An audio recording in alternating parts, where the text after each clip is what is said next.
Hello guys, welcome to our YouTube channel study with M. आज मैं आप सभी के लिए काफ़ी इम्पोर्टेंट क्लास लेके आई हूँ। देखिए, आपके आगामी एसआई व कनिष्ठ सहायक एग्ज़ाम्स के रिगार्डिंग उत्तराखंड की सीरीज़ हमारे द्वारा चलाई जा रही है, जिसका पार्ट 5 आप सभी के लिए लेके मैं आ चुकी हूँ। देखिए, इससे पहले आप सभी को 4 पार्ट प्रोवाइड करा दिए गए थे, जिसमें हमने इम्पॉर्टेंट क्वेश्चंस डिस्कस किए।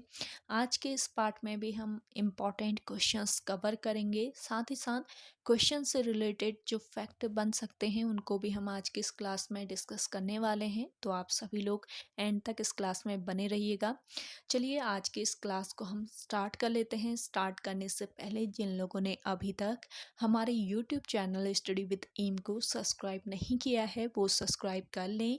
साथ ही साथ बगल में जो बेल आइकन दिख रहा है, इसे भी प्रेस कर लें, ताकि आपके आगामी एग्ज़ाम के रिगार्डिंग कोई भी वीडियो हम अपने चैनल पर अपलोड करते हैं तो उसका लिंक आपको तुरंत मिल सके। आप सभी लोग हमारे टेलीग्राम ग्रुप को भी ज्वाइन कर सकते हैं। ये भी स्टडी विद एम के नाम से ही बना हुआ है। टेलीग्राम ग्रुप पर आप सभी को क्विज कराई जाती है। साथ ही साथ जो भी इम्पोर्टेंट पीडीएफ्स होती हैं वो हम यहीं पे शेयर करते हैं, तो आप लोग टेलीग्राम ग्रुप को भी ज्वाइन कर सकते हैं। चलिए, आज के इस सेशन को स्टार्ट कर लेते हैं। इस सेशन में आपका पहला क्वेश्चन है, उत्तराखंड में शिवालिक श्रेणियों के दक्षिण में स्थित भ्रंश रेखा को कहा जाता है। मोस्ट इम्पॉर्टेंट आपका ये क्वेश्चन है।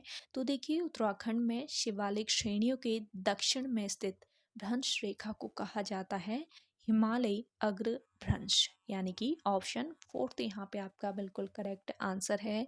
शिवालिक की अगर हम बात करते हैं तो देखिए, शिवालिक को बाह्य हिमालय या फिर हिमालय का पाद भी कहा जाता है।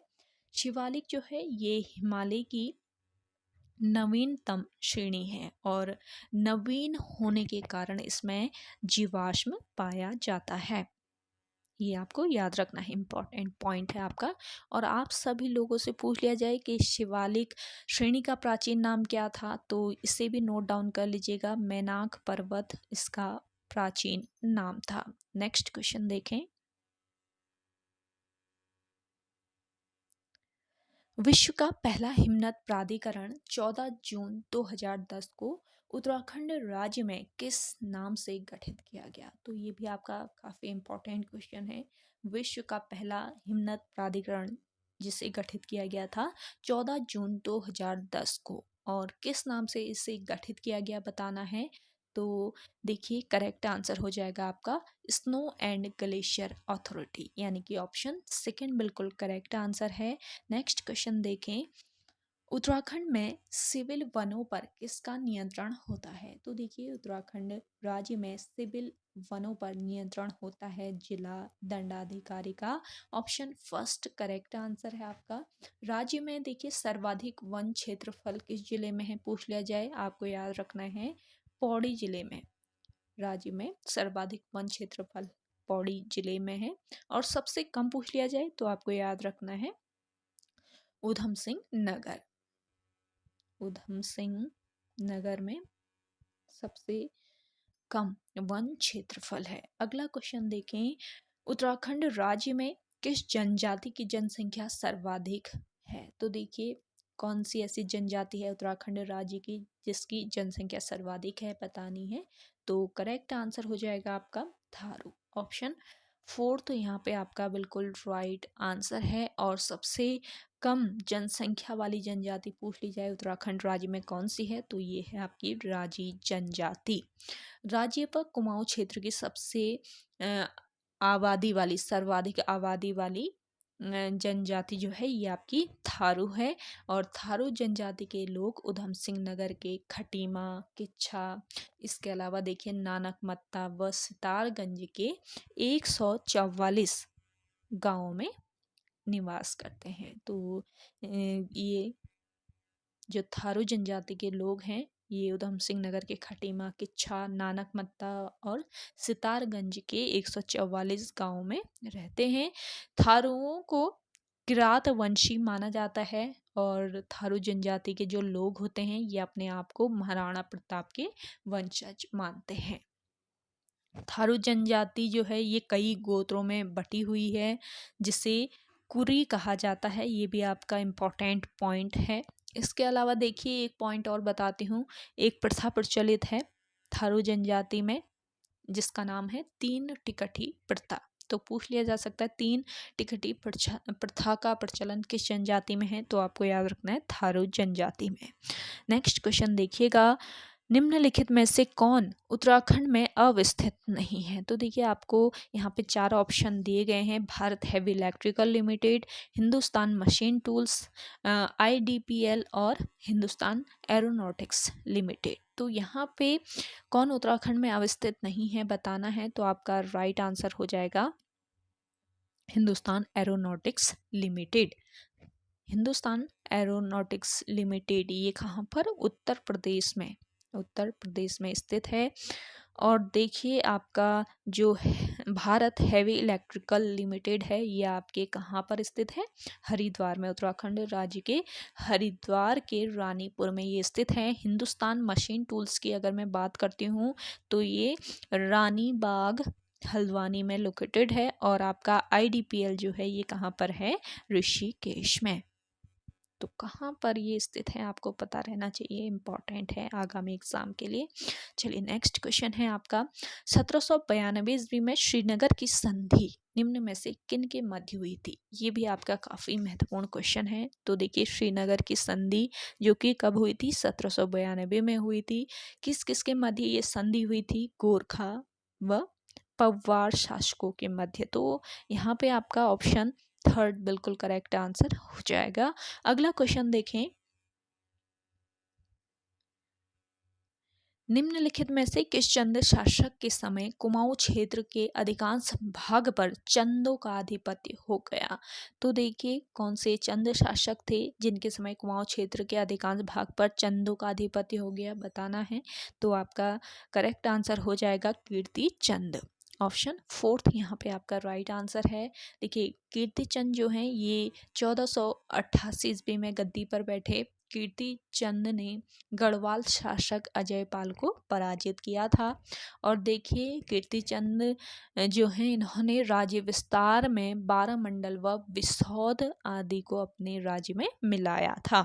अगला क्वेश्चन देखें, रैकाओं के इतिहास जानने का रिपुमल सबसे प्राचीन ताम्र अभिलेख है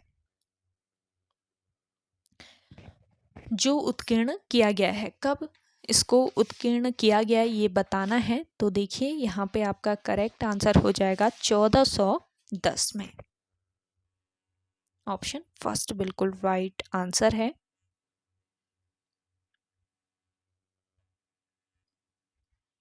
नेक्स्ट क्वेश्चन की ओर बढ़ते हैं। नेक्स्ट है आपका, वह कत्यूरी शासक जिसने बौद्ध धर्म का विरोध किया था। तो देखिए कौन सा ही कत्यूरी शासक था जिसने बौद्ध धर्म का विरोध किया बताना है। तो यहाँ पे आपका राइट आंसर हो जाएगा भूदेव।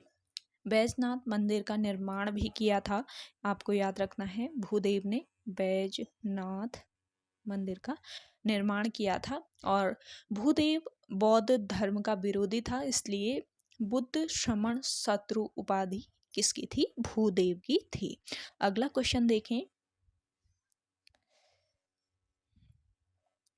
प्राचीन समय में उत्तराखंड की असिंचित भूमि को कहा जाता था। तो देखिए प्राचीन समय में उत्तराखंड की असिंचित भूमि को कहा जाता था उपराऊ। ऑप्शन थर्ड बिल्कुल राइट आंसर है। देखिए पर्वतीय भागों में 3 प्रकार की कृषि पाई जाती है, तलाऊ, उपराऊ व इजरान। ये आपको याद रखना है 3 प्रकार की कौन कौन सी है।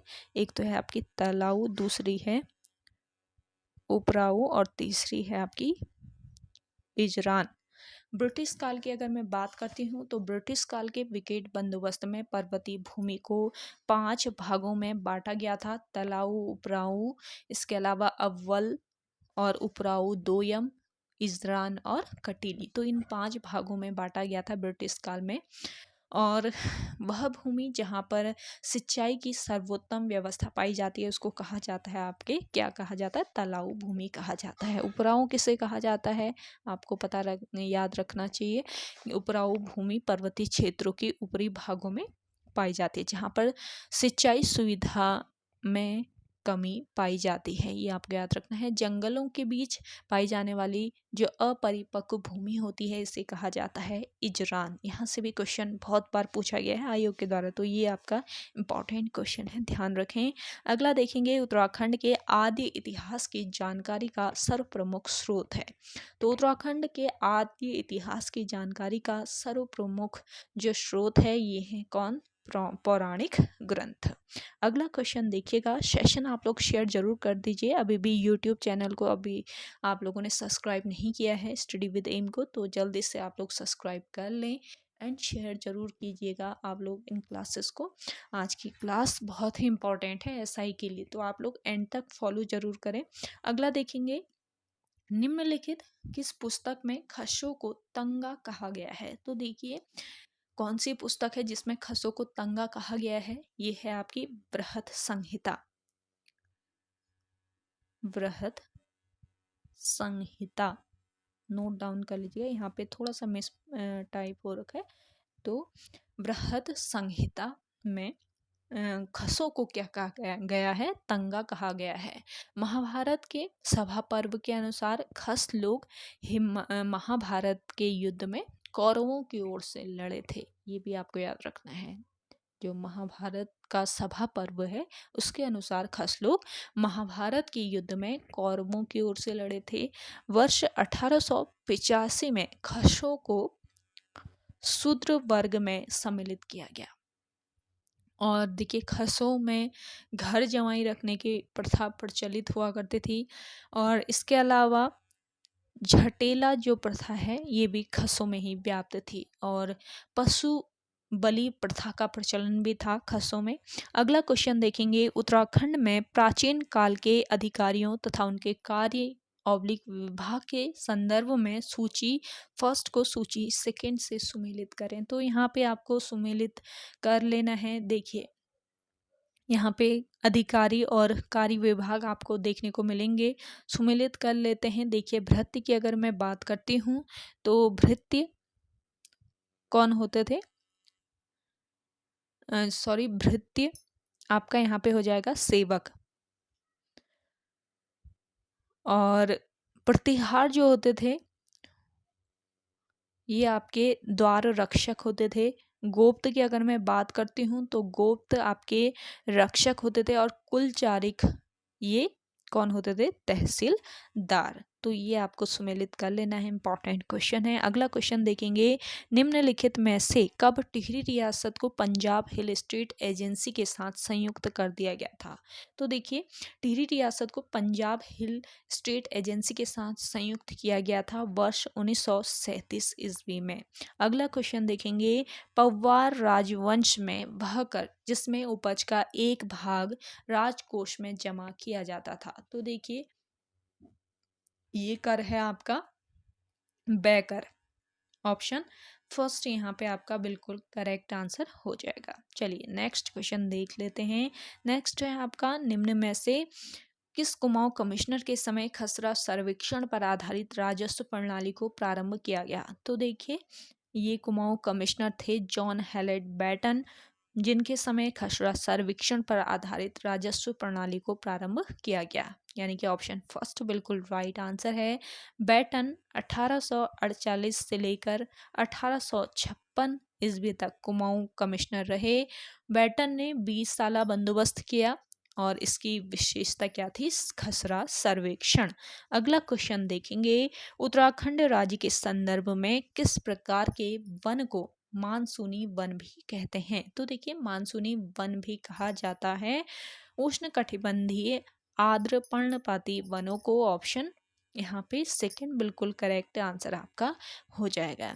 ऐसे वन शिवालिक व दून घाटियों में पाए जाते हैं, उष्ण कटिबंधीय आर्द्र पर्णपाती वन। और इसमें प्रमुख कौन कौन से वन आते हैं? देखिए एक तो आपका सागौन हो गया, दूसरा हो गया आपका साल और सहतूत। इस प्रकार के वन जो हैं ये उष्ण कटिबंधीय आर्द्र पर्णपाती वन के अंतर्गत आते हैं।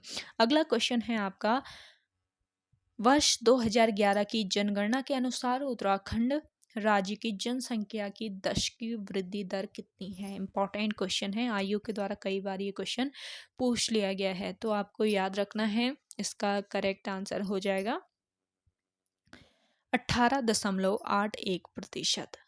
तो 2011 की जनगणना के अनुसार उत्तराखंड राज्य की जनसंख्या की 10 की वृद्धि दर है 18.81%। ऑप्शन सेकेंड यहाँ पे आपका बिल्कुल करेक्ट आंसर है। चलिए नेक्स्ट क्वेश्चन देखते हैं। निम्नलिखित में से कौन सा एक सुमेलित नहीं है? तो देखिए यहाँ पे बताना है कौन सा एक सुमेलित नहीं है। तो आपका विष्णु प्रयाग परियोजना, रुद्रप्रयाग, ये सुमेलित नहीं है। आप बताइएगा अगर आपको आंसर आ रहा है। विष्णु प्रयाग परियोजना किस जनपद में स्थित है?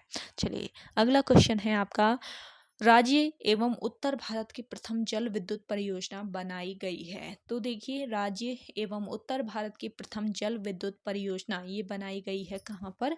देहरादून में। पूछ लिया जाए कि राज्य एवं उत्तर भारत की प्रथम जल विद्युत परियोजना कौन सी है, तो आपको याद रखना है ये परियोजना है ग्लोगी।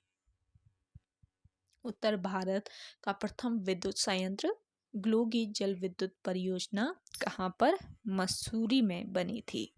मसूरी में यह परियोजना है और इसमें 24 मई 1909 को विद्युत उत्पादन शुरू हुआ था। तो ओके गाइस, आज के सेशन में इतना ही। आई होप आप सभी को आज का ये सेशन काफ़ी पसंद आया होगा। अगर आप सभी को आज का ये सेशन पसंद आता है तो आप सभी लोग लाइक कीजिएगा और शेयर ज़रूर कीजिए। अगर आप लोगों ने अभी भी हमारी YouTube channel study with M को सब्सक्राइब नहीं किया है वो सब्सक्राइब कर लें। कल नेक्स्ट पार्ट के साथ हम मिलेंगे जिसमें हम इम्पोर्टेंट क्वेश्चन कवर करेंगे। तो आप लोग कल 8 बजे तैयार रहिएगा नेक्स्ट क्लास के लिए। चलिए नेक्स्ट क्लास में मिलते हैं, तब तक के लिए धन्यवाद।